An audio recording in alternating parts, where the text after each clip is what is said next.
Hi అండి, నమస్తే. నేను మీ శివరాజ్ యాదవ్. అయితే ఈరోజు టాపిక్ వచ్చేసి హెల్త్కు సంబంధించినదండి.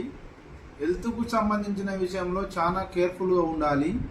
బయట టీలు కానీ, బిర్యానీలు కానీ, థమ్సప్లు కానీ ఏవి తాగకండి అండి. ఏమైనా చేసుకునేది ఉంటే ఇంటి దగ్గర చేసుకొని ప్రిపేర్ అయ్యి హెల్తీగా తీసుకొని వాడుకోవడం మంచిది. ఎందుకంటే రీసెంట్గా మా కుటుంబంలో మా బామర్ది అతను ఒకసారి మీరు ఫోటోలో కనిపిస్తుంటాడు. అతనికి క్యాన్సర్ వచ్చింది స్టార్టింగ్ స్టేజ్లో. అది బసవతారకం తీసుకెళ్ళాము. ట్రీట్మెంట్ కీమోలు, రేడియోథెరపీలు అయిపోయిన తర్వాత క్యూర్ అయ్యిండు. అందులో భాగంగా నేను కొన్ని డైట్లు చెప్పాను. ఇది తినాలి, ఇది తినకూడదు, ఇట్లా చేయాలి, ఇట్లా చేయకూడదు అని చెప్పి కొన్ని డైట్లు ఇచ్చాను. ఆ డైట్లు ఇచ్చిన క్రమంలో కొన్ని రోజుల తర్వాత మంచిగా అయ్యిండు.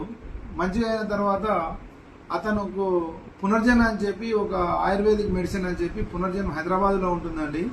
ఆ పునర్జన్ వాళ్ళు వీడియోలో చూడడం జరిగింది. చూసి అతను వాళ్ళని కాంటాక్ట్ అయ్యి అక్కడ నుంచి మెడిసిన్ తీసుకొచ్చుకొని వాడడం జరిగింది. అయితే అందులోనే డైటు ఏం తినాలో ఏం తినకూడదు అనేది నేను కొన్ని పదార్థాలు తినకూడదు, తినకూడనివి తినేటివి చెప్పాను. అవి చేసుకుంటూ డైట్ ఫాలో అయ్యకుంటూ ఆ మెడిసిన్ సప్లిమెంట్ వాడిన తర్వాత ఒక 6 months మళ్ళీ నార్మల్ స్టేజ్కి వచ్చాడు. నార్మల్ స్టేజ్కి వచ్చిన ఫోటో కూడా మీకు చూపిస్తా. దాని తర్వాత ఇక నేను డైట్ అవసరం లేదు, నేను పునర్జనే వాడుతున్నా, పునర్జన్ మంచిగా పనిచేస్తుందని చెప్పి ఆయన పునర్జన్ నమ్మి అతను లాస్ట్కు డైట్ తీసేసిన తర్వాత ఎగ్జాక్ట్లీ 3 నుంచి 4 months మళ్ళీ అది క్యాన్సర్ అప్డేట్ అయ్యింది. ఫస్ట్ సింగిల్గా అయిపోయిన తర్వాత నెక్స్ట్ అప్డేట్ అయ్యి 8 ప్లేసులలో రావడం జరిగింది. దానికి ఎన్ని రకాలుగా వాడినా దానికి ట్రీట్మెంట్ చాలా వాడాడు. పునర్జన్ వాళ్ళను వాడాడు. కంటిన్యూగా 2 years మంత్లీ 30,000 20,000 రూపీస్ కంటిన్యూగా వాడాడు మెడిసిన్. దాని తర్వాత నేను డైట్ తీసుకో బాబు అని చెప్పి నేను చెప్పడం జరిగింది. వాళ్ళు వినకుండా మెడిసిన్ వస్తుందని చెప్పి ట్రీట్మెంట్ ఏది అలోపతి ట్రీట్మెంట్ వాడడం జరిగింది. అలోపతిలో కూడా అతను మంత్లీ అంటే వీక్లీ వచ్చేసి 10,000 లెక్కల వాడినా కూడా ఆయన మా చేతికి దొరకలేదండి. అందుకని దానికి వచ్చే సిమ్టమ్స్ చాలా ఉంటవి. ఆ సిమ్టమ్స్ని బట్టి మనం బయట ఎట్లాంటి ఫుడ్, జంక్ ఫుడ్లు కానీ, థమ్సప్లు కానీ, ముఖ్యంగా అతను థమ్సప్ ఎక్కువ తాగేవాడు. థమ్సప్లు తాగకండి.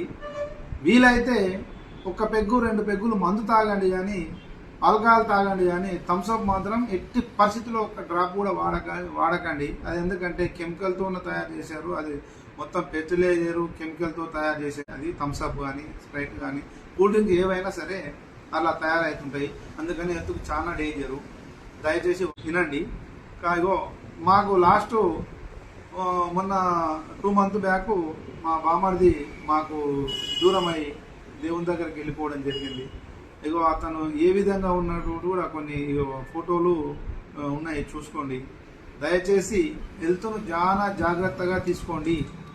అతను మెడికల్ ఫీల్డ్లో ఉన్నతనే, కానీ ఇన్సూరెన్స్ చేయించుకోలేదు. దురదృష్టం, ఇన్సూరెన్స్ చేయించుకోలేదు ఖచ్చితంగా. కాబట్టి ఫ్యామిలీని దృష్టిలో పెట్టుకొని మీరు ఖచ్చితంగా ఇన్సూరెన్స్, ఏదో ఒక చిన్నపాటి ఇన్సూరెన్స్ చేసుకోవాలని చెప్పి నేను మరీ కోరుతున్నాను. అంటే ఈ కంపెనీ అని నేను చెప్పను, ఏదైనా సరే మీరు ఖచ్చితంగా ఇన్సూరెన్సులు కట్టుకొని ఉండండి.